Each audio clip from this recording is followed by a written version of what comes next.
Wait a minute. Hold up. Did that make me go live?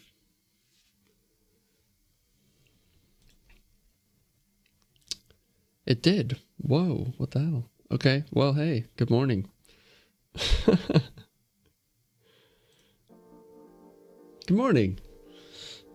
I tried a new button today, and I didn't know it was gonna immediately make me go live. Normally, I click start, and then I have to click start again.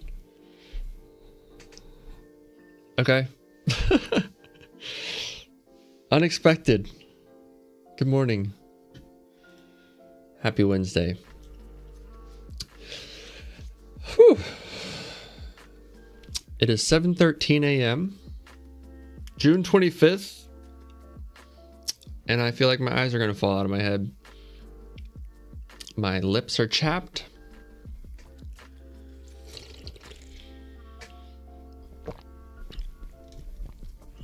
And, well,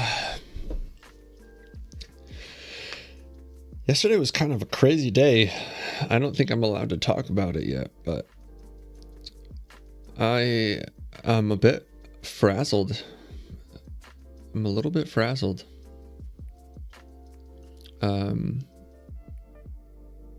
So full transparency, I did not have as much time to prep as I would have liked to. So today's episode is going to be maybe a little bit more of like a story time or a chit chat. I don't know. I've been thinking a lot about, again, what I actually want the show to be. I feel like when I first started, I was just telling stories. Like I was just telling the story of when I grew up on the farm.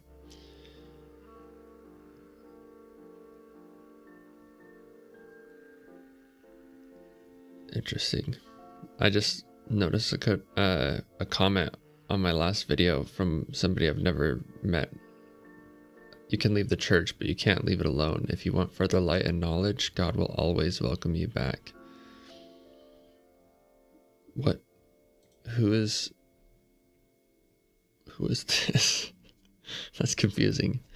Good morning, Leah.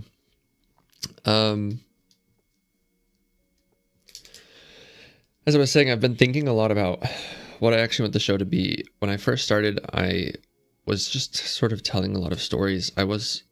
I felt like I wanted it to just be a time where I could spend time with people, like hang out in the morning, and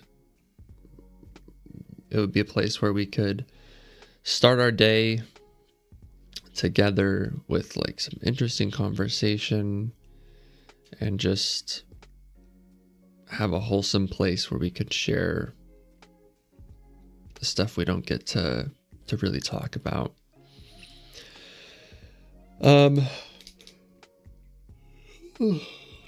One piece of news. Let's get some admin stuff out of the way real quick. Friday's episode is going to be the last episode of season 1. Leah and I are going to be driving to Idaho to go visit her family for the 4th of July. And then after that, I've just got to focus on some stuff outside of the show. So I feel like it's a good time to just kind of wrap up season 1. That'll be 24 episodes. That's 24 hours of me talking about pretty much nothing. So it'll be a good time for me to like recoup. Or regroup, I guess. Yeah, regroup. Take a break. Look back on the last 24 episodes and really do some introspection, some soul searching, figure out what I'm trying to do with this. Leah says, not true. You had some great episodes. Thank you. Yeah, I feel like I just want to talk a little bit about how I've been feeling, maybe what I've been working on and what I've been struggling with. The show is called Braden Moser in the Morning, so I guess that might make sense.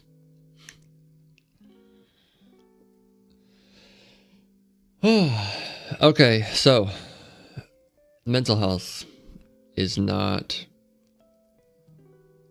a linear journey. It's full of ups and downs, right? I felt like I was at a pretty high spot for the first couple of episodes. When I launched, it was just like, cool, I'm finally doing the thing that I've been saying I was going to do for almost 2 years.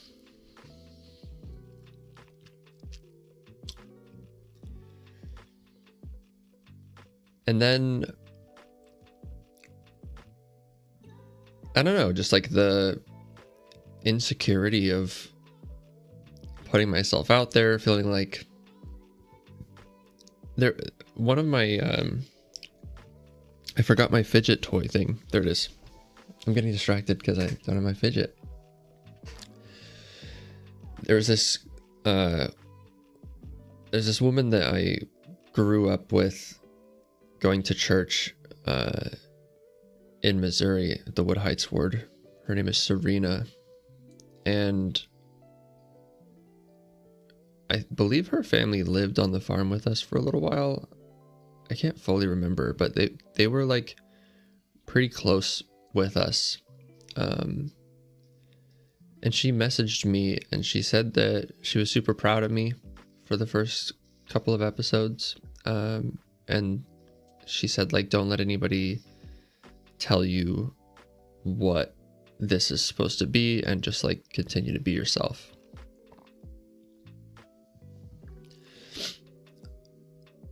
I didn't really intend for it to be like a podcast where I come on here and I like present some lesson or some research findings. I don't necessarily feel qualified to do something like that.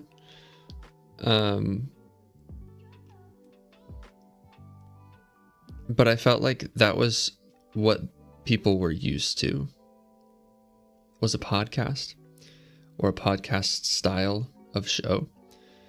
And so that's sort of what it became. It like turned into what people would have expected. And I think Leah and my sister-in-law and some of my friends, like, I think we're somewhat expecting a podcast. And so in their efforts to kind of support me, they were like, hey, if you're trying to do a podcast, then you need to do these things to make it a podcast. But like I said, I'm still trying to figure out what it is. I really do want it to be a place where everyone feels welcome. Everyone feels like they can share aspects of their life, share parts of their day that they're excited for, nervous about. It's meant to be more of like a group of friends hanging out in the morning and chatting than it is me trying to impart wisdom on people. I'm not wise. I'm struggling. I barely have anything together. Last night in bed, I told Leah, I was like, is there a book called How to Get Your Shit Together?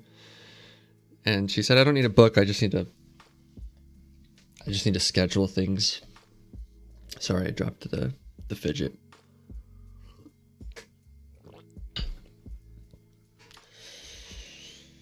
I have a whiteboard in my office now that Leah got for me at I think it was at the thrift store. And it says a lot of notes and to-dos and ideas that I've had for the show. I have in giant capital letters the words follow through written, which I've been going to more of the ADHD coaching sessions or trying to attend them, the ones that my uncle puts on. And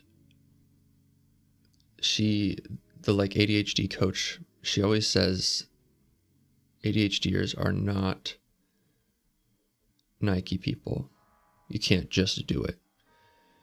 And I feel like follow through is maybe a little bit of that, like just do it kind of thing. But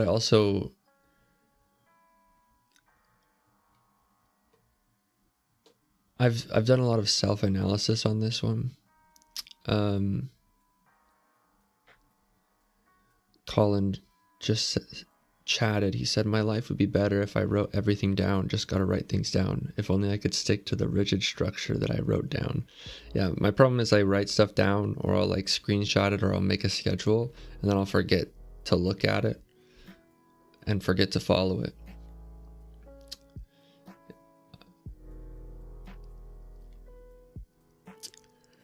But this follow through thing, when I was growing up on the farm, I was kind of like constantly being told, go do something. And the only way to get my mom to stop saying, like, go milk the cows or go do X chore was to say, okay, yeah, I'm going. But often I was just like, honestly exhausted, like too exhausted to do the work. And so I got really used to saying I'm going to do something and then not doing it. Like just saying I'm going to do it to get people off my back.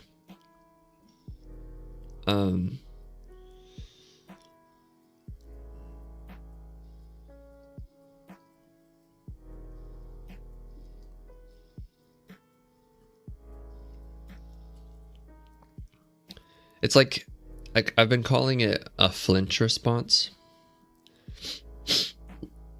When you touch a stove, like a hot stove, right? Your central nervous system, before the pain signals even get to your brain, your hand will pull back because your nervous system knows what's going on, and it has like the instinct or the muscle memory or whatever you want to call it. Like it flinches. If somebody goes to like hit you, you flinch. And it's something our body or our brain does automatically to protect us, would be like what a flinch is. And me saying I'm going to do something so that the person stops asking me to do it is definitely like a flinch response, you know? It's something that I learned helped to keep me safe, I guess. So it's created this really odd dynamic or like this strange relationship with commitment and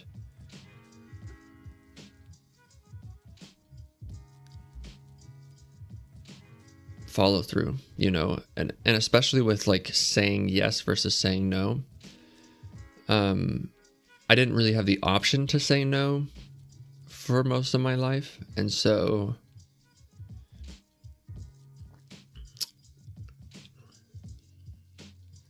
nowadays, if somebody asked me to do something, I had a consulting client.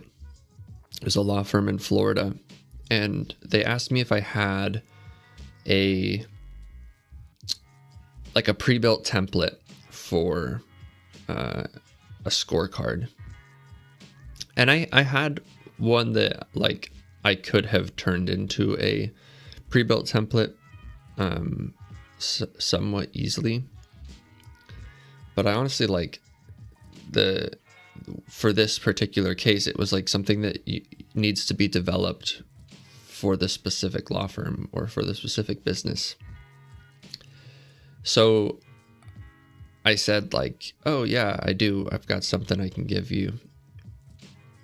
When I should have just said what I was thinking and feeling, which was like, no, this is something that we should work together to develop. Because every law firm has different goals and priorities. Every business has different goals and priorities and different systems. So let's talk about that. But I just said yes. I had that flinch response. Somebody asked me to do something and I just said yes. And then if I don't actually like truly think that that was the right decision or the right thing to do, the right way to move forward, then I have like real issues with following through. I tend to like procrastinate and avoid super hardcore. And it's been getting worse lately, honestly. Like, I was trying to decide last night, like, what I wanted to do my episode on today, thinking of it in that like podcast format. But I've also been thinking of like videos and concepts in terms of like the thumbnail. I was going to do like a zoomed in picture of my eyes like this or something and be like, I have a problem. And then I was going to talk about how like I've been playing too many games on my phone instead of being a grown-ass man. Because I just have to procrastinate and put everything in my life off. But this whiteboard, I have on it a couple of important things written. I was supposed to make $500 by July 1st from like my business ventures. So either through Braden Moser in the morning, or I've been working on that hair product, Maintain. And then I have like less than 14 days because I gave myself 2 weeks when I wrote that down. I said that's long enough to make $500 off of a brand new content business. I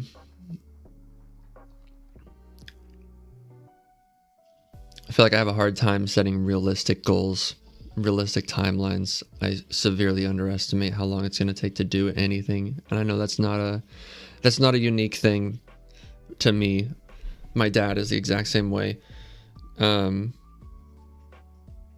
of my like earliest memories of my dad, so when we lived in Pleasant Grove, Utah, before we moved to Missouri, before we moved to the farm, my family and my dad, they owned a home theater and home automation business.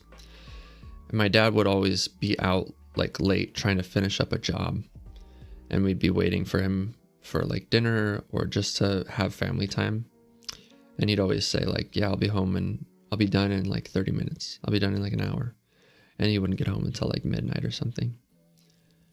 And I remember as a kid thinking like, that kind of sucks. But now I'm exactly the same way. I always say I can get stuff done faster than I think I can.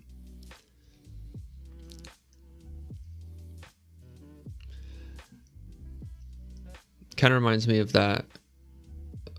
I feel like when we make mistakes, we understand the context, and when other people make mistakes, all we see is the mistake. And so we tend to judge others more harshly than we judge ourselves. I know I keep mentioning that concept of like Sonder, that everybody around you has a life or a story as rich and full as your own, but all we see is this little sliver of who they are.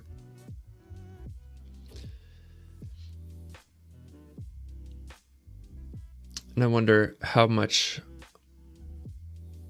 our lives would be better, how much less stress we would have if we were able to see in those moments that like everybody's just a person trying. It's really hard to see people that way sometimes. For some reason, we put each other on pedestals. Like we put our parents on a pedestal of like these perfect, infallible, all-knowing, all-capable beings. And then as you grow older, like you kind of just realize, oh, they're just like It's just like a guy and a girl, and they happen to push me out of them. But they pretty much don't know anything. They have no idea what's going on either. Everyone's just trying to figure out how to live and survive each day.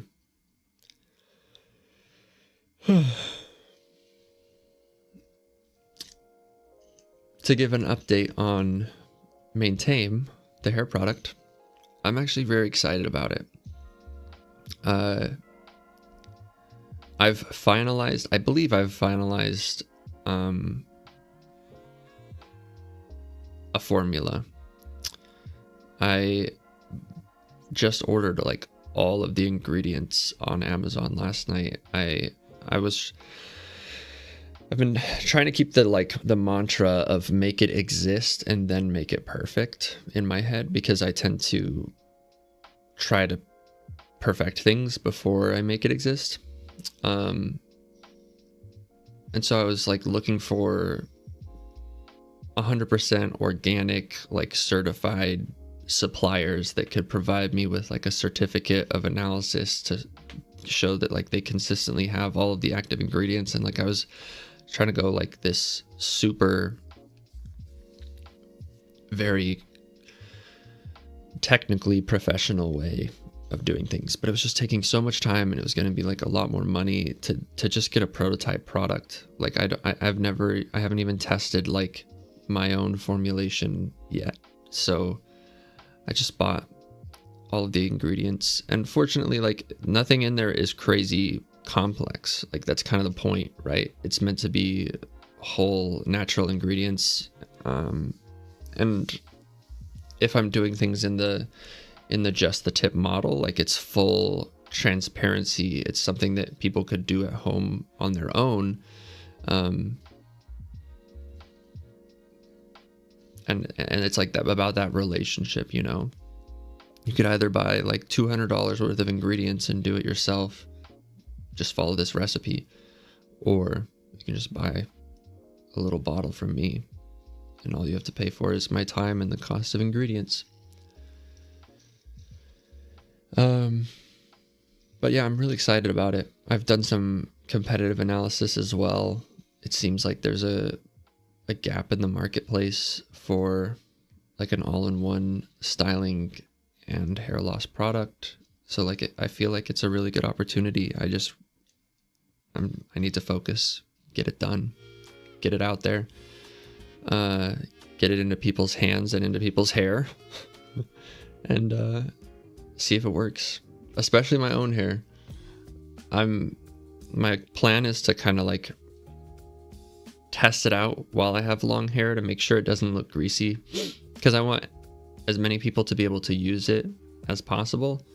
And I feel like if you can only use it if you have short hair, that's just not going to work. So I'm going to test it out, make sure it doesn't look all greasy or nasty if you have long hair, and then I'm probably going to cut my hair short so that I can monitor the effectiveness of the active ingredients as far as it goes with hair loss treatment. But that's also something I'm super excited about, because I've been reading some research papers about all of the ingredients that I'm choosing to use, and they all have like clinical research that shows that they're effective. So I'm just excited to like that I don't have to make any false claims. I can just say, look, I have the amount of this ingredient in there that's necessary for it to be this effective, and so the clinical trials show it should work. Like, if it doesn't work, then that's sorry about that. But I mean, science says it should have.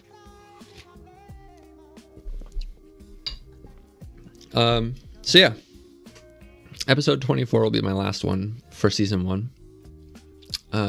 I don't know exactly when I'm going to start season 2.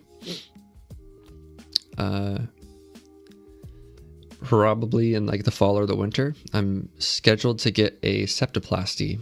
I'm getting a deviated septum fixed, so they're going to cut my nose open and move things around in there.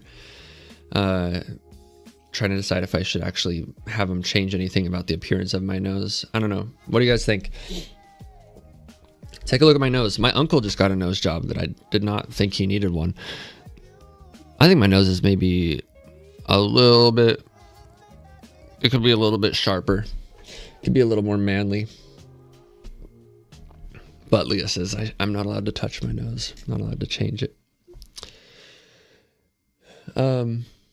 So I'll have to recover from the nose surgery, and then I can start season 2. In the meantime, I have this giant to-do list that I was supposed to complete. Bailey says, good nose profile, listen to Leah. Good morning, Bailey. I hope you're doing well. I hope everything's going great. With the move, everything's good in Michigan. I have 24 episodes that need to be edited. I have 24 episodes. Well, right at the moment, I have 23 episodes that need to be converted into blog articles. I need to make clips. I need to set up the automations that I should have had in place before I even started the show. I got to get organized. We miss you too. We miss you too, Bailey. Seriously. And I miss Colin too. I called Colin's wife yesterday because he sent me a message that scared me. He's in the Navy, and I thought he was getting deployed like sooner than he actually is. He is getting deployed, but I was worried that he was like out the door already.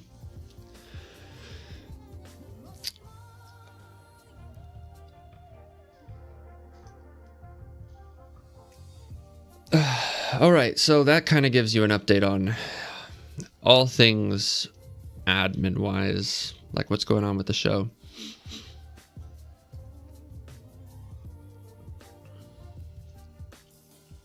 Now I got to think of what I want to do with the rest of this time. Like I said, I slept in this morning. Leah and I had a crazy day yesterday, and I've just been really trying to understand what I want to do with this show, because I don't feel qualified to do it as a podcast, but maybe I need to just try it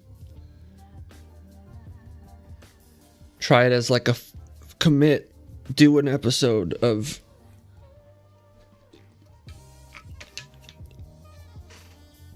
what are the crime podcasts called? What are they? I don't know. They do a lot of research on that stuff, and they write a full script. I bet if I did that, I would be just like all the other shows, and it'd be great. Honestly, this comment that I got yesterday, I don't know exactly how I should respond to it. You can leave the church, but you can't leave it alone. If you want further light and knowledge, God will always welcome you back. Just from some like random person on my last video, the What I Miss About Mormonism video. I'm somewhat confused. I mean, I know where this person's coming from, as they're probably active LDS. I don't know why I would be expected to leave it alone.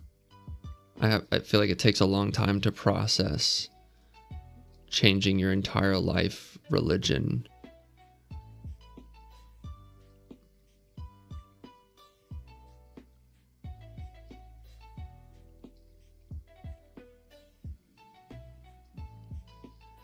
And I also feel like if you want further light and knowledge, I did everything.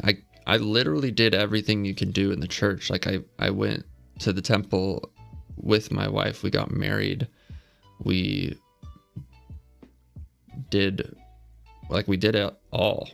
I feel like I got the light and the knowledge, and I realized like that I didn't agree with some of like a lot of what the church does. I have actually been thinking a lot about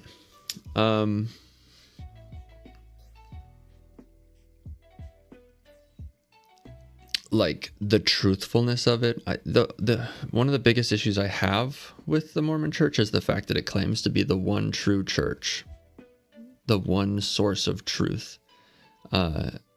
and I mentioned that fruit bowl analogy, right? Like to tell somebody that you can't get fruit unless you get it from this fruit bowl, and then now you have to just like let somebody curate all of your spiritual nourishment.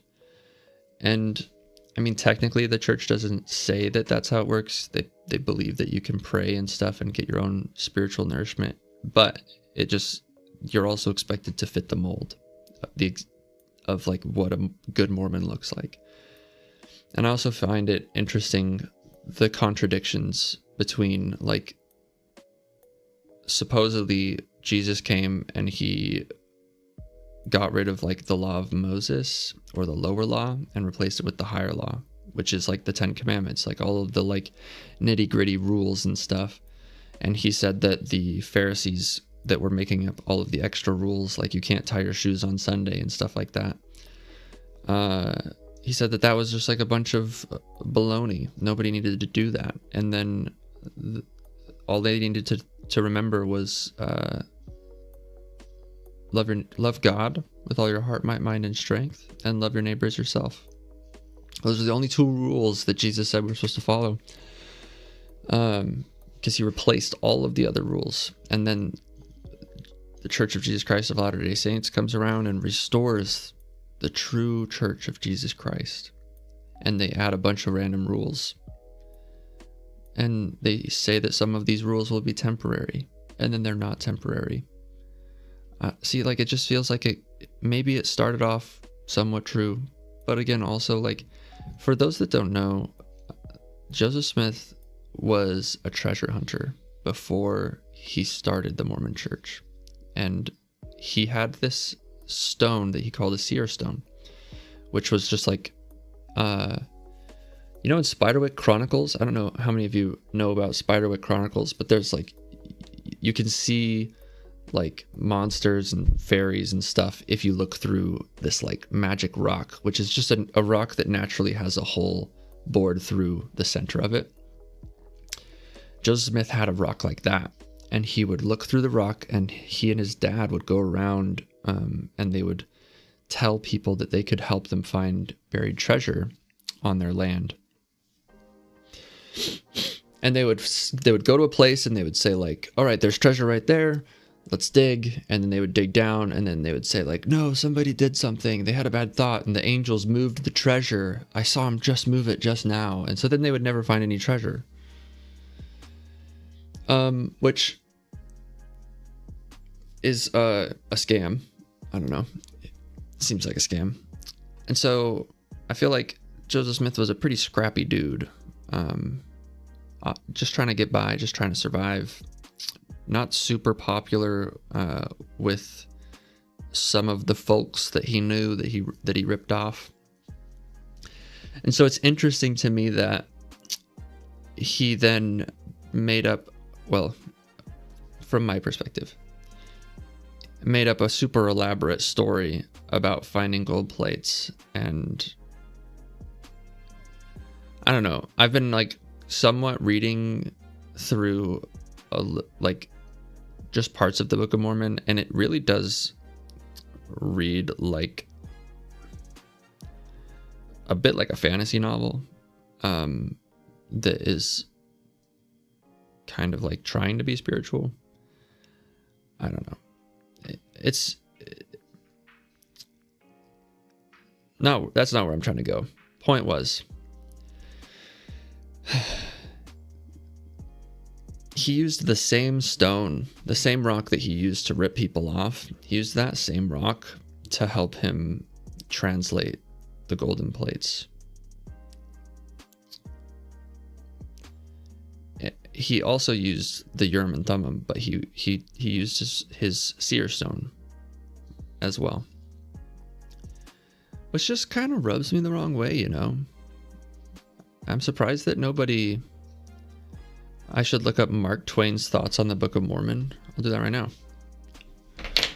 What are Mark Twain's thoughts on the Book of Mormon? Doesn't he say like it's super boring or something? Mark Twain found the Book of Mormon to be a tedious and uninspired work, describing it as chloroform in print and a slow, sleepy, insipid mess of inspiration. He found its narrative style to be a clumsy limitation of the King James Bible, with its pretentious affair marked by tedious plagiarism. Despite his criticisms, Twain also acknowledged a certain level of curiosity about the book and even expressed a sense of satisfaction with the testimony of the Whitmer family regarding the golden plates. Interesting.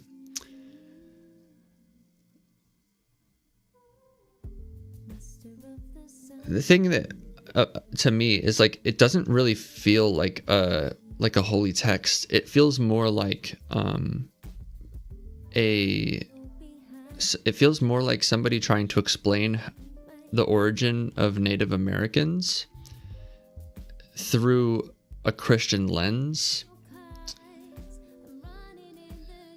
What is this song? We're changing that. That was weird. It feels more like that. It feels more like somebody trying after the fact to come up with a Christian explanation for the origin of Native Americans, and basically saying like, this is the history of America before Christians came and brought the true church back. It's interesting that I think Mark Twain's perspective on the Book of Mormon is also super interesting. That he thinks it's boring, because I also agree with that. Like, it's very hard to wake up at 5 a.m. and or 6 a.m. and go to early morning seminary and not fall asleep when you're reading. But yeah, like I said, it doesn't super feel like a religious text. It feels more like a fictional historical novel. That's not where I'm trying to go. I got distracted by that comment. You can leave the church, but you can't leave it alone. I feel like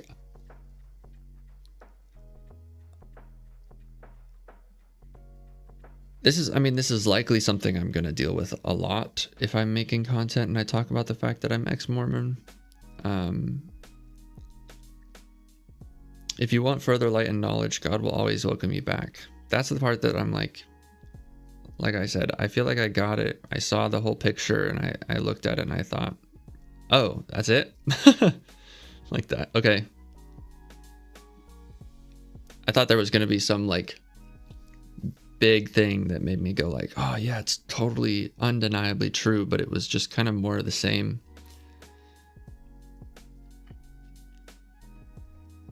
And I know God will always welcome you back. Like, if I'm wrong, right? If the Mormon church is true, I know that. And I also don't think that God would be, like, I have done nothing but try to make the best decisions possible for myself and for Leah. And I think most people, I generally hold this perspective that most people are trying to do the right thing. Most people are trying to do a good thing. I think very rarely people are trying to be evil, or to do the wrong thing, right? And so I've been motivated by trying to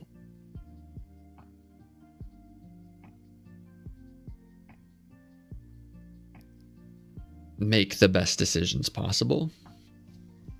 And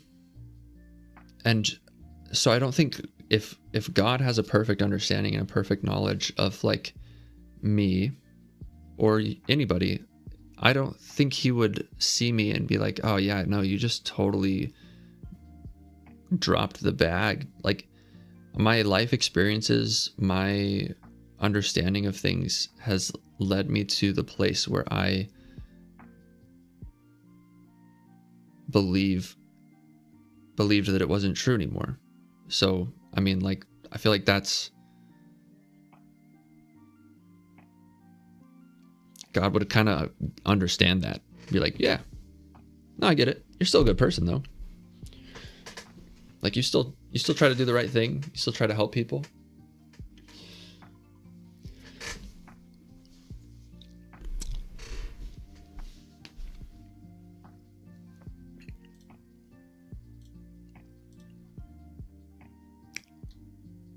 I wonder if there's any other... I didn't want to go into Mormonism. That wasn't supposed to be the point of this episode. Like I said, it was supposed to just kind of be like a touch base.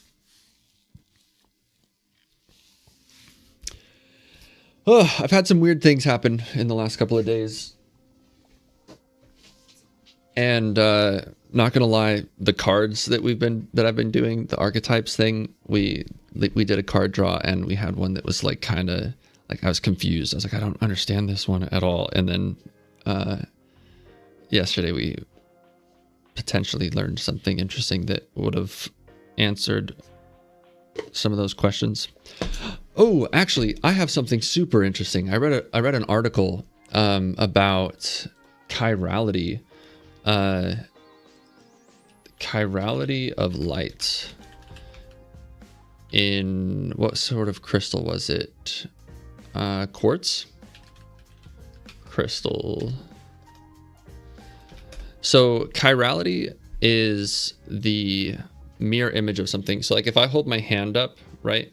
If I were to show it in the mirror, my right hand would then become a left hand. It's a reflection. So it's not like identical. It's not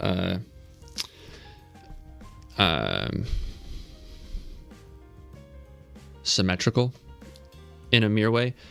So it's like it still is the same shape, but it's flipped. So that's called when something is chiral. CHIRAL.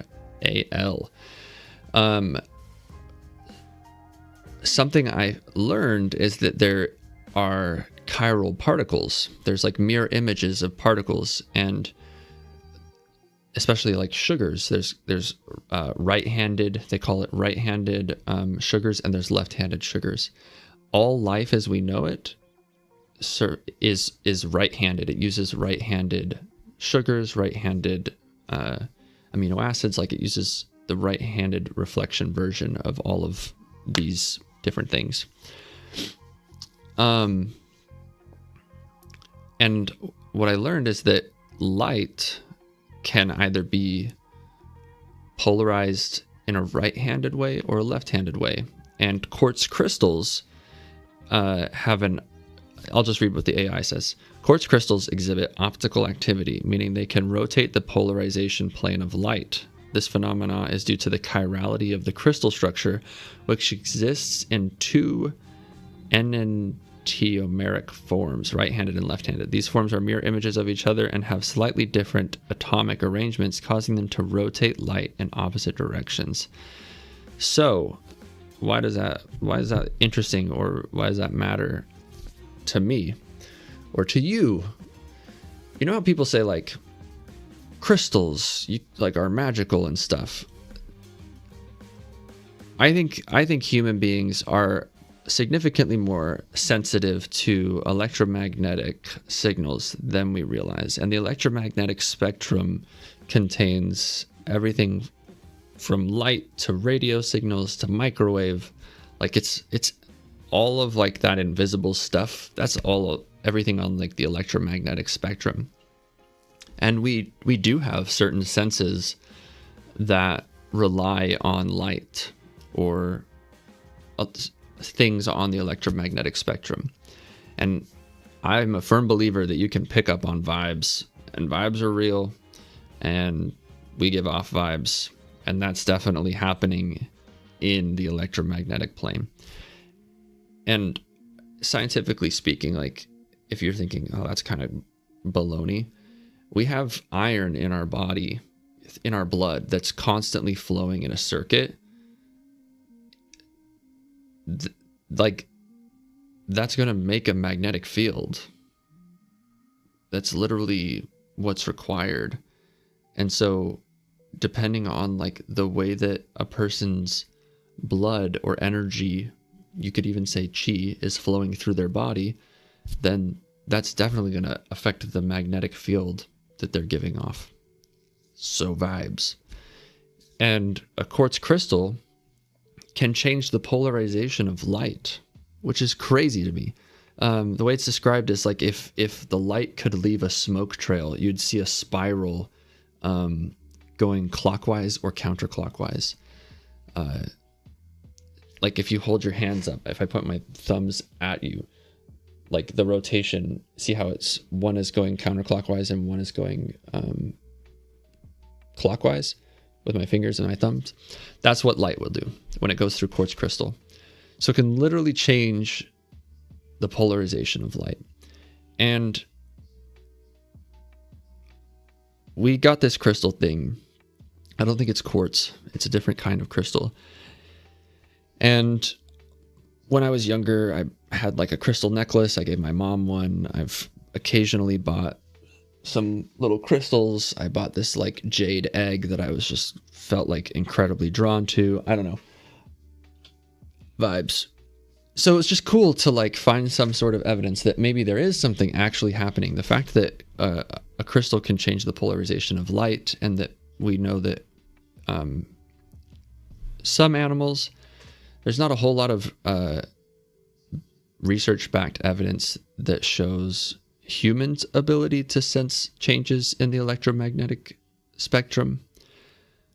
But I mean, we evolved from these other creatures that can detect changes in the electromagnetic spectrum. So I think there are systems within our body. We've talked about the fact that there's like millions or like 100,000 times more information in your subconscious than is in your consciousness. So there's got to be senses or sensations or things that we are not aware of, that we just can't consciously tune into, but still exists. Good morning, Julia. Going off crystals, are you a believer in the law of attraction? Yeah, sort of, kind of. So I've talked a little bit about alternate realities and world lines, which in quantum physics and quantum theory is, for some reason, I think everybody's familiar with the double slit experiment, but apparently it's not as common as I thought it was. But like with the double slit experiment, where they took one photon of light and they shot it through two slits, and they were expecting to just get a pattern of like it went through this slit or it went through that slit, but then they got the wave interference pattern. To me, that's like one of the most significant discoveries of ever, because the crazy thing is that it always goes through both slits, regardless of whether you observe it going through the left slit or the right slit. Because what they determined was that it makes the wave interference pattern, but if you observe the slit that it goes through, it behaves like a particle. So that's how they determined the light behaves both as a wave and a particle. Even if you observe it going through the left slit, the photon still goes through the right slit. It takes every path possible. You just observe one reality, because we can only observe one reality. So as far as the law of attraction is concerned, what I believe is that when you look at this double slit experiment, you see a reality in which the photon goes through one slit, but there is a reality that exists where the photon goes through both slits. So where's this other reality? And this also kind of brings in why I was talking about chirality of quartz crystals and of light and things like that. I've always been fascinated with mirrors. I think in Alice in Wonderland, Through the Looking Glass, apparently the looking glass is what they used to call mirrors a long time ago. And like the famous line is that she's holding her cat and she says she should like push her cat through the looking glass into the mirror dimension, right? And everything that you see in a mirror is just the light being reflected. So the amount of time that it takes for light to travel, it's like everything in the mirror is out of sync with reality by that amount of time that it takes light to travel, right? So I just had this like thought as a kid that the only reason I can't go through a mirror is because it's not actually just light. That light allows us to observe matter. And so I had this thought like maybe there's actually matter on the other side of the mirror, and it's just so closely in sync because it only takes such a small amount of time. I don't even know what is a Planck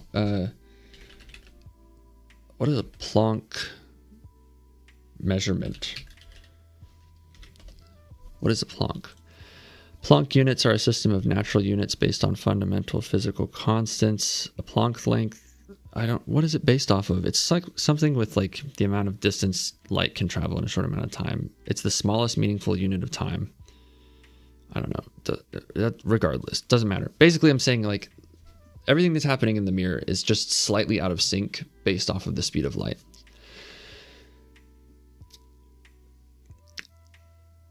How does this all connect to the law of attraction?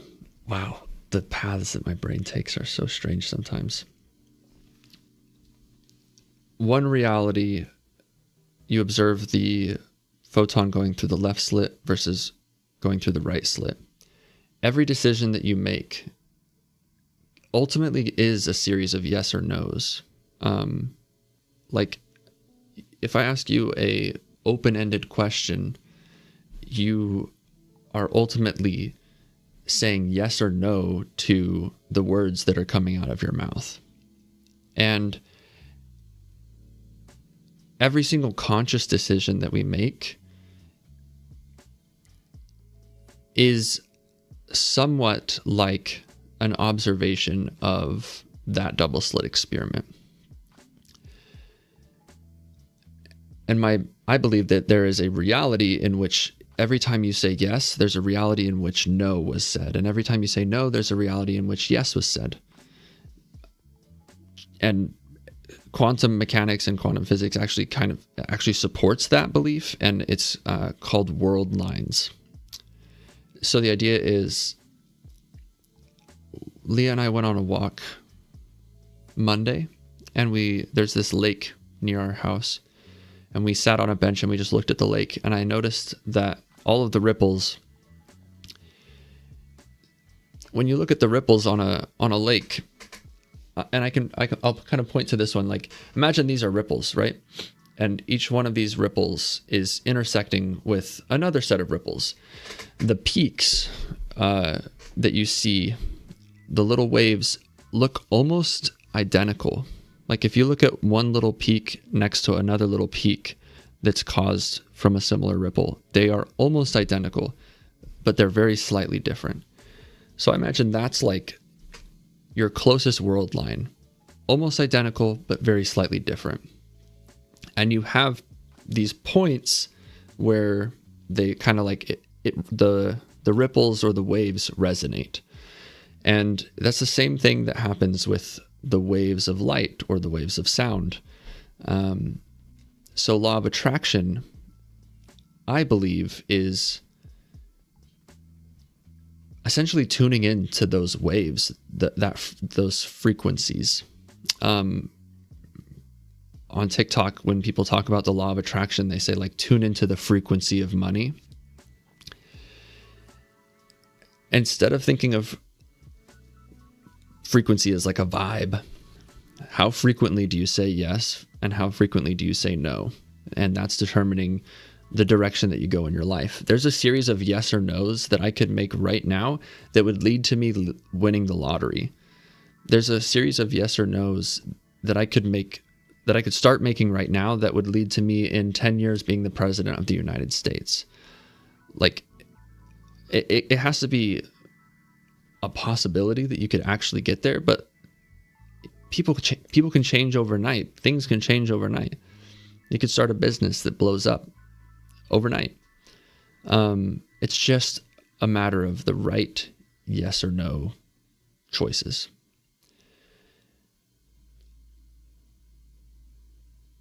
With the law of attraction, when we set our conscious intention on something that we want, like a future that we can actually see, And we have to actually be able to see it in our mind's eye, because that means that there's a path to get there. If you can't really picture it or see it and like clearly feel it, then it probably isn't quite possible.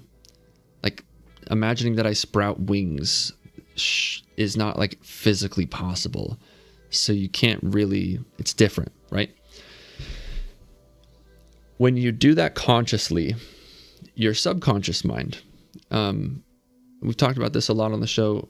Your consciousness is 10 bits of information, and your brain has, I really need to write this down somewhere. It's something like 1 million or 10 million or 100 million. I think it's 100,000 times more information going on in your subconsciousness. And if there's sensitivities to fluctuations in the electromagnetic field, which is how we see and interpret reality, is through light. Like reality does not exist without light.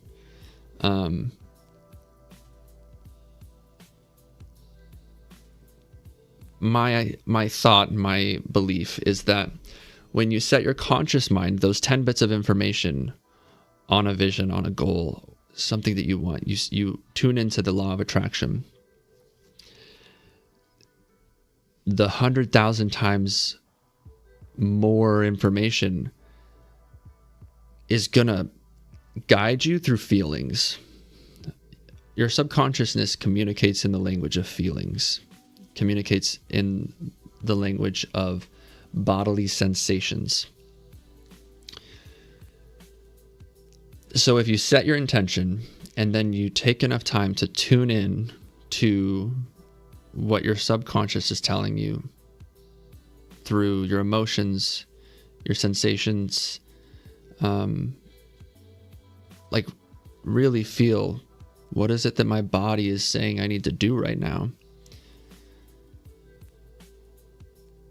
Then I do believe that you can accomplish or achieve or get anything through taking the right yes or no frequency.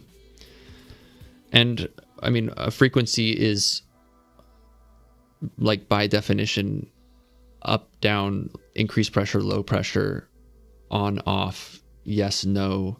Like it's sort of fundamentally, what's the word? Not bipartisan.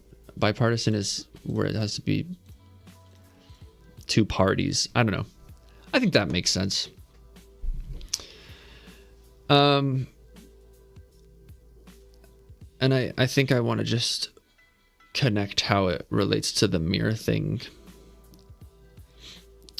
When I think I was around maybe like 8 or 9 years old, we had this mirror at the bottom of our stairs at our house in Pleasant Grove before we moved to Missouri.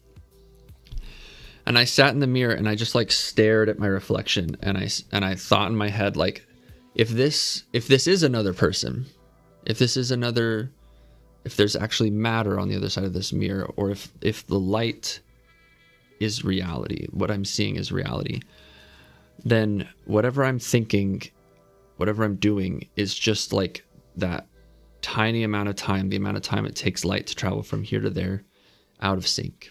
And I had this theory. I was like, I wonder if it's possible to get out of sync. Like if there's enough of a gap that I can have a neuron fire, like one neuron fire differently than my reflection in the mirror, then I wonder if I can get out of sync enough that I could go in different directions from my reflection and then go into the mirror. Crazy imagination as a kid. I had a crazy imagination.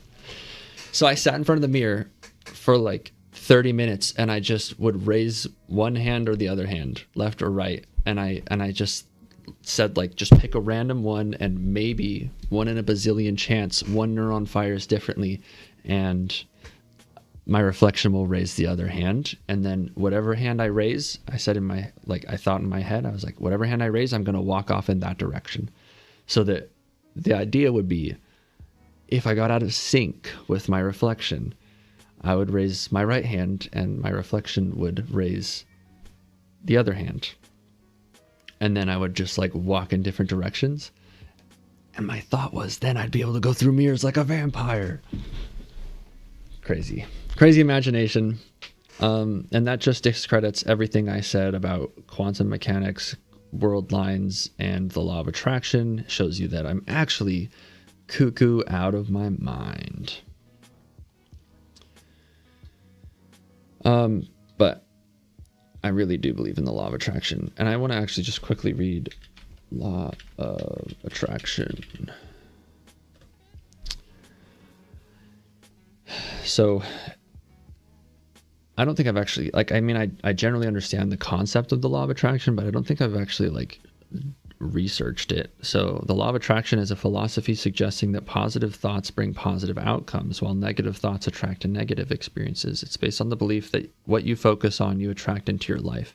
Essentially, positive thinking and focused intention are believed to align you with opportunities and resources to achieve your desires. Yeah, 100%. Yeah, I agree with all of that. It says, core principles, the law of attraction posits that positive or negative thoughts act as a magnet, attracting corresponding experiences and circumstances into a person's life.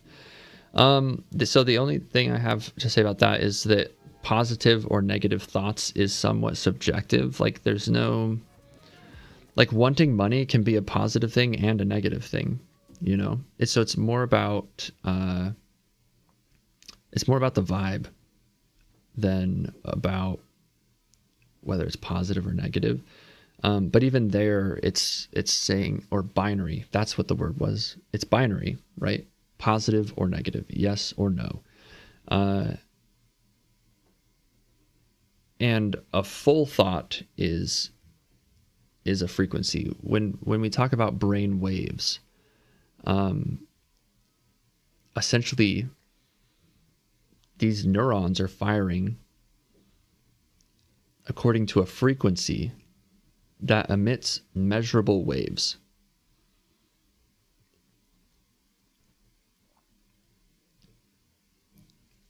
I think I don't know if people know how, like, that much about waves, but there's this, what is it? Waves are additive. I need to revisit my physics class that I did in college. Superposition is what it's called. When waves pass through the same space, their individual displacements or other properties like electric and magnetic fields for light waves add up to create a new wave.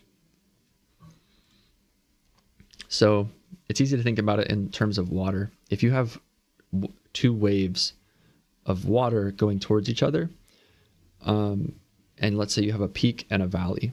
When one peak is lined up with a valley, then it's going to equalize and it'll look flat. But that energy is still traveling in that direction, so the wave will appear on the other side. So it'll come like here and here, and it'll flatten, and then it'll go back through and pass on. So waves are additive. Sound waves, when you hear a sound or like a voice, it's just like almost an infinite number of layers of waves on top of each other that gives an identifiable sound or frequency. And so a full thought, like a C note frequency is, or a standing wave frequency is going to be very synth. Think of a synth. You can actually like see a synth sound wave, and it's just like one clean line. As you start to layer synth lines, it becomes more and more complicated. You can have things like square waves. There's all sorts of different shapes of waves. In our brain, when you add all of these yes or no decisions, positive or negative thoughts together, your brain will settle into a frequency that is similar to like sound, how it layers on top of itself, and you get this superposition of all of the yeses and nos. Is a neuron going to fire or not fire?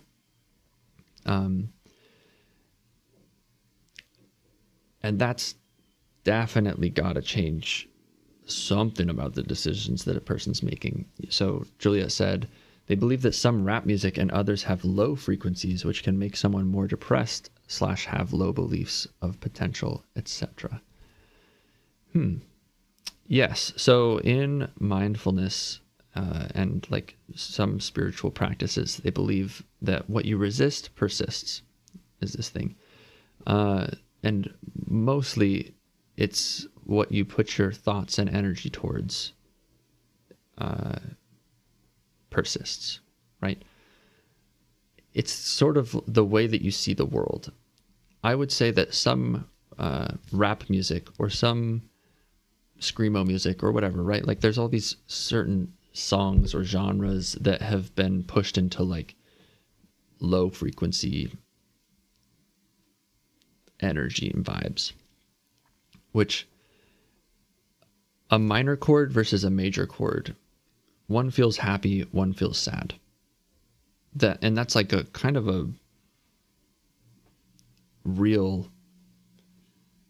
like a universal thing. It's almost like an archetypal thing, where you can have a positive sound or a negative sound. With music, I think it's possible to have a positive rap song or a positive rock song or metal song. And I do think it's possible to have a negative song.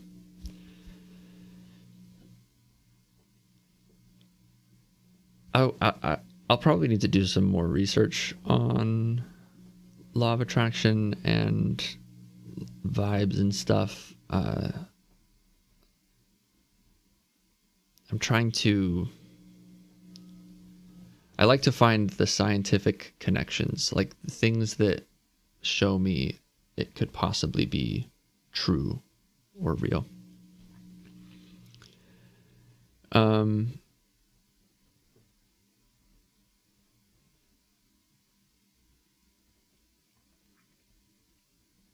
The Secret documentary. Okay, I will watch The Secret documentary.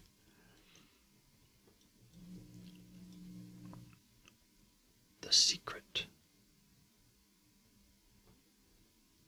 Interesting. Okay, it's on YouTube, I guess. There's a website. Watch in HD today. Okay, yeah, I will watch this. So I've been watching or listening to some Carolyn. How do you say her name? Carolyn Miss? Carolyn Mice? I don't know how you say her name. But she's a PhD. She was what she called, or what's called a medical intuitive. I'll just read her overview. Carolyn Miss is an American author of 10 books and many audio recordings about mysticism and wellness. She is most well known for publishing Anatomy of the Spirit. She also co-published The Creation of Health with Dr. C. Norman, a former Harvard professor of neurology. So she's like a pretty scientific person. Like I said, she has a PhD. She was born and raised Catholic. I believe she is still Catholic. And so you can kind of see that her Catholic upbringing heavily influences her like more scientific theories. And the language that she uses to describe spirituality, vibes, law of attraction, all of that stuff. Had she been born and raised like Buddhist or Islamic or some other religion, I believe that she would have similar things to say, but she would use different words.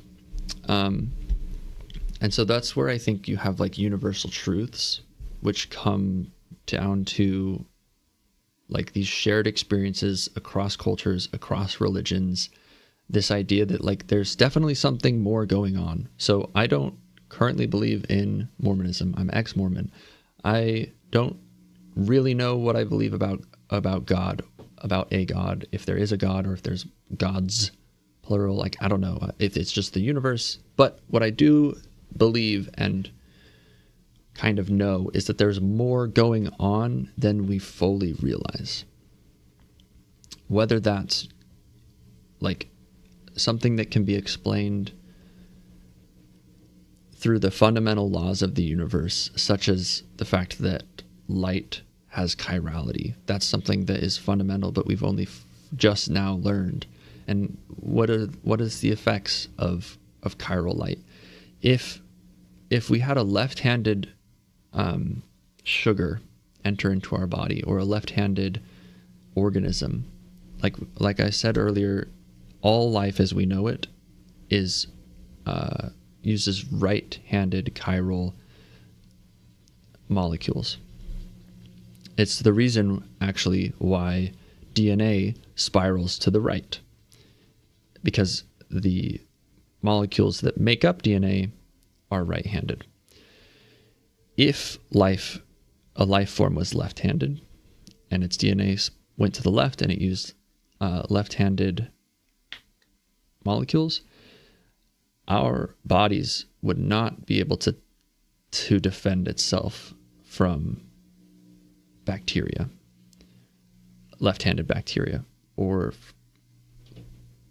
left-handed anything, pretty much. Like it's like a totally different life form.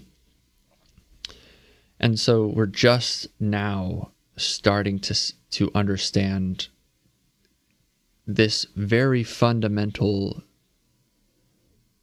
component of life on Earth, of physics.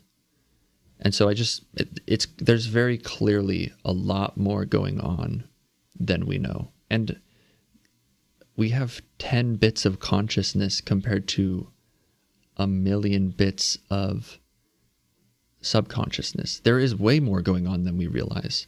100,000 times more going on than we realize in just ourselves. So imagine how much more is going on in the world, in the universe, than we realize. And in a very literal way, we exist and live in the third dimension. But everything that is in the third dimension is contained within the fourth dimension, which means that we also exist in some way or another in the fourth dimension.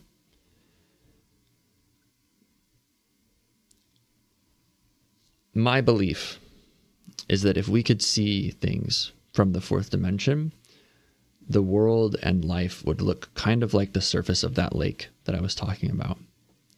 You'd have all of these iterations going out in all directions that look very similar, but just slightly different, because it's just a slightly different configuration of ripples and waves and frequencies. Unfortunately, or fortunately, we're locked in to one experience, to one point of observation, one point of reference, which is why when you look at the double slit experiment, it goes through one slit. I believe if you were on the fourth dimension and you looked at the double slit experiment, you'd be able to see it go through both at the same time. You'd be able to observe it going through both at the same time. And you would also be able to observe both options of every decision that you've ever made in your entire life. That really actually exists. And it's all kind of layered on top of our experience. But because we have one point of perspective, one point of observation, we're limited to our experience of what we see, what we do in a day, the life that we get to live, right? Everybody has to make this decision. Am I going to have kids or not? Am I going to get married or not? Am I going to marry this person or that person? Results in very different lives. Leah and I talk about this concept, like that we wish we could live every version of our lives. We could experience every world line, as it would be called in I think it's string theory. World lines. World lines. That's worldliness. World line. It's in theoretical physics. I don't know. Doesn't matter where it comes from. But that's the physics term for it. Instead of like an alternate reality or parallel dimension. I think Marvel, what's the word that Marvel uses? The multiverse or something? I don't know.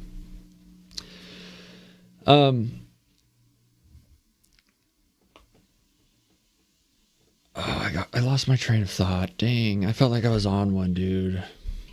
I was tuned into the frequency of enlightenment.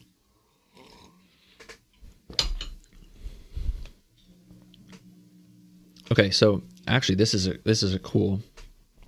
I feel like this is a very succinct way of saying what I've been trying to say. A world line of an object, generally approximated as a point in space, example, a particle or observer, is the sequence of space-time events corresponding to the history of the object. A world line is a special type of curve in space-time. So it's essentially saying like the story of a particle or of an observer. This is something that's also like a question that I have. Observation is the thing that determines whether, in the double slit experiment, the act of observation is the thing that determines whether you get the wave interference pattern or the slit pattern. So observation changes the outcome of a physical process. So what constitutes observation? What counts as observation? Is it like only if a human looks at it? Does a camera count as observation? What if a rabbit is in there? Is that going to give us the double slit? Like, what counts as observation? Apparently, anytime you have objects colliding counts as a point of observation. Two objects interacting with each other, two things touching, connecting, whatever. That's an observation. It's why, like, if you roll two marbles, they bounce off of each other. Like that moment of bouncing, that's a point of observation, essentially, a point of interaction. The reason why I think that that's interesting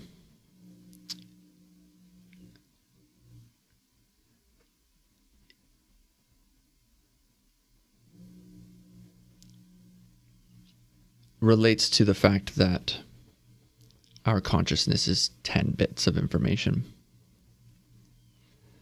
Like, our conscious awareness is such a small amount of information.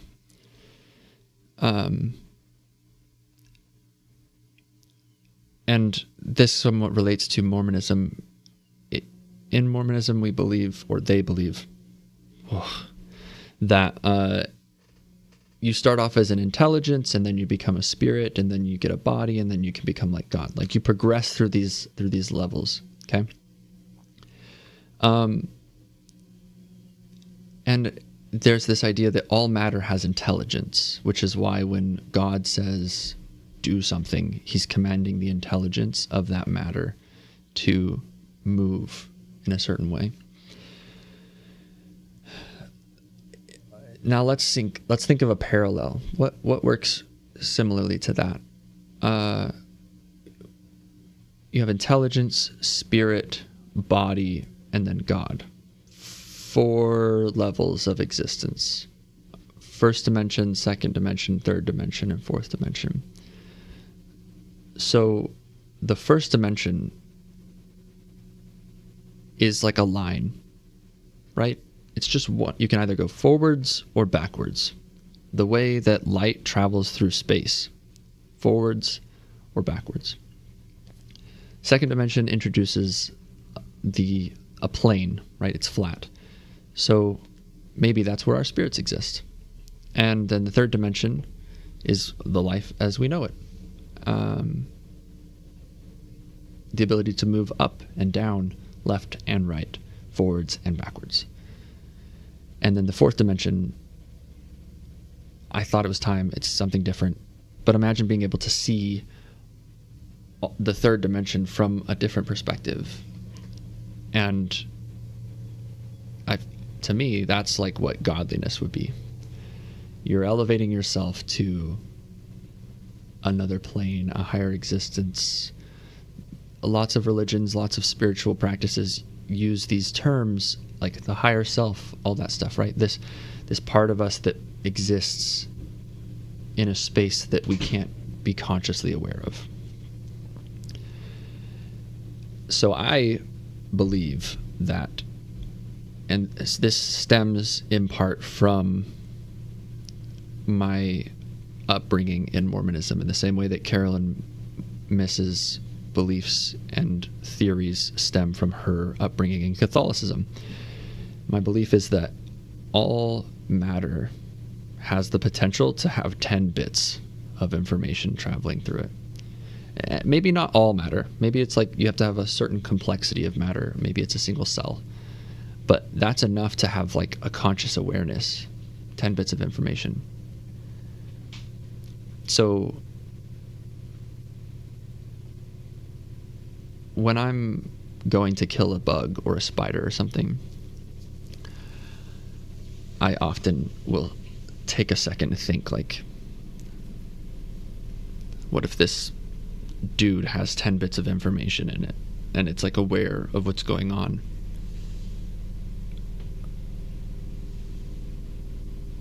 Maybe I shouldn't kill it. Oh, this episode is going on very long. I need to just wrap it up. Okay, we're done, Zos.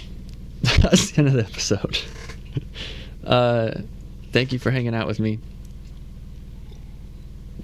Thanks for talking about world lines, the law of attraction. I will check out that documentary, Juliet. Thank you for recommending it. Hopefully I didn't sound too crazy.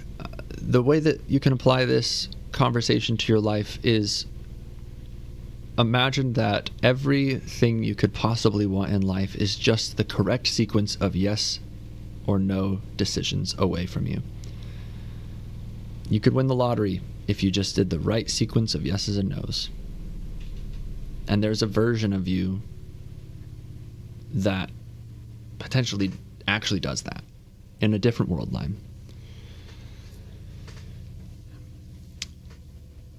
And as you go through your life and you make decisions that commit you to one world line or another, such as getting married, moving, having kids,